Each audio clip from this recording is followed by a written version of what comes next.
Welcome to the Rugby Obsession Deep Dive.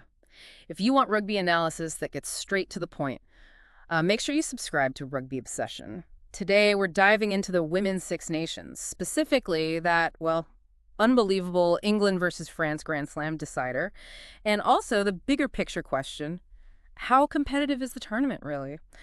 We're looking at a BBC Sport piece reflecting on the 2025 tournament as our guide. So our mission today, unpack that amazing final and explore the whole debate around the format. Yeah, that final, England versus France. Yeah.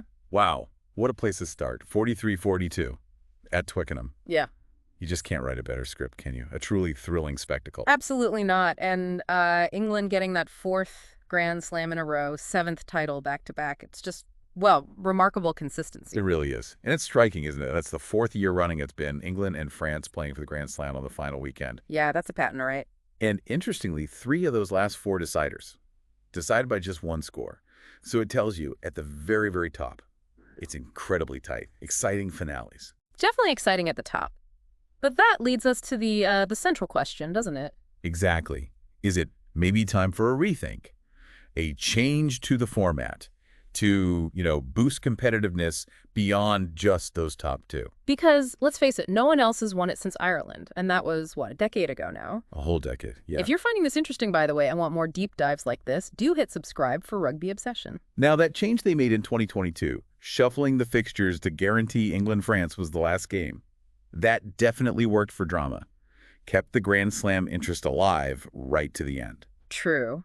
And those other final round games, Ireland, Scotland, Italy, Wales, they've had their own importance. Final places, avoiding the wooden spoon. There's still stuff to play for. There is, but the BBC piece points to this sort of growing concern. Are the games against England and France competitive enough for the other teams? That seems to be the core issue. There's a suggested performance gap. Looking back, you have to go to 2018 for the last time France didn't beat England in the Six Nations. Sorry, the last time France beat England, I mean. Right. France beat England in 2018. And since then, France has been pretty dominant against the others. A full house of wins against Ireland, Scotland, Italy, Wales in the last 4 championships. That's consistent. And England, too, their recent campaign really underlines that dominance, doesn't it? Yeah, using 34 players. That's huge squad depth. And even with all that rotation, scoring, 33 tries? And only conceding 5 before that nail-biter of a final. It really speaks volumes about the strength across their whole setup. So why? What's driving this gap? A big part of it, highlighted in the sources, is England's investment. Awarding those 28 full-time professional contracts way back in 2019. Ah, okay. That early jump. Exactly. That put them ahead, gave them a real head start in terms of resources and preparation time. And the others have followed, but later. Yeah, the timelines show that lag. Wales started professional contracts early 2022, Ireland August 22, Scotland end of 22. Italy had 22 contracts before the 2023 Six Nations. So everyone's moving that way, but England had like a 3-year advantage in fully professionalizing. That time matters. It certainly seems to. But are we seeing signs of the gap closing? Any improvements? Definitely some encouraging signs, yes. Scotland beating Ireland recently, that was a big result for them. Yeah, I saw that. And Ireland had a really convincing win against Italy, too. And Italy, they pushed France really close in one game, ran them hard, and finished off with a strong win over Wales. So fleshed the potential there. Right. Wales ended up with the wooden spoon, didn't they? New coach, Sean Lynn. They did. But there's hope there, too. The WRU has revamped things for the top women's teams, so the expectation is improvement, even if it's a longer-term thing. So progress, but maybe slow progress. That seems to be the feeling. Scotland's coach, Brian Eason, he believes another team will win it eventually. But he's realistic. Says it'll take time because of that professionalism gap. Makes sense. He also mentioned the wider player pools England and France have. That's down to investment in their domestic leagues, like the PWR in England.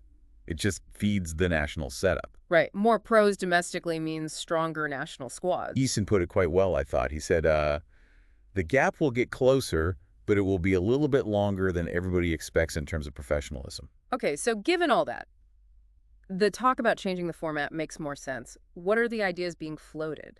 Well, the main one discussed, proposed by Sarah Orchard of the BBC, is this 2-tier system. 2 tiers, how would that work? Basically rank the teams beforehand. Top 3 go in one pool, bottom 3 in another. Both pools play home and away fixtures within their group, so more competitive games, hopefully, for everyone. And then how do you get an overall winner? Playoffs. The top team from Pool 1 plays the second team from Pool 1. That's your final for the title. Right. And what about the teams in the lower pool? Or movement between them? Good question. The team that finishes third in the top pool plays the winner of the bottom pool. That's like a promotion relegation match for the top group next year. Ah, I see. Creates jeopardy there, too. Exactly. And then the bottom two overall, fifth and sixth, they'd play off for the wooden spoon.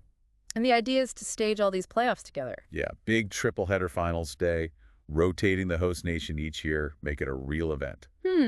Interesting concept. What's the reaction been? Well, former England player Katie Daly-McLean, she's quoted supporting it, thinks the tournament needs to be brave, try something new to keep growing. That's a strong endorsement from a former player. What about the unions? The RFU? Alex Teasdale from the RFU sounded quite open, said they'd listen to proposals, acknowledge the history and special nature of the Six Nations, of course, but open to discussion. That's positive. Being open to change. And we did see a split format back in 2021 because of COVID, remember? 2 pools then. So it's not completely out of the blue to adapt the structure. True, there is some precedent. Any counter-arguments? Anyone prefer the current way? Yeah, former Wales captain Philippa Tediot, she apparently agrees the changes make sense logically, but she personally likes the current format. The aspiration it offers, the build-up. Fair enough. So, different views. It's not clear-cut. We'd genuinely love to hear what you think listening to this. Does the format need changing? What do you reckon? Let us know over at Rugby Obsession. I think, stepping back, the key thing is that professionalism across all the nations keeps growing. That's ultimately what will bring parity. More investment, better pathways. Yeah, that seems crucial long-term. So this format debate is maybe more about how do we manage this period while that gap closes? How do we keep it exciting and meaningful for everyone right now? Good point. So, wrapping up, where does this leave the women's Six Nations? That Grand Slam final? Absolutely top-tier excitement, no question. But the dominance beneath that top pairing does raise those valid questions about overall competitiveness. And this proposed 2-tier system is one concrete idea on the table, a possible way to maybe narrow the gap, create more balanced matches week in, week out. Which leaves a final thought, perhaps, for you listening. With women's rugby evolving so fast, what other creative ideas could help tournaments like the Six Nations become even more competitive and engaging, beyond just tweaking the format? Definitely something to think about. Make sure you are subscribed to Rugby Obsession for more deep dives and analysis like this one. Thank you for listening to the Rugby Obsession Deep Dive. We look forward to listening to our next episode.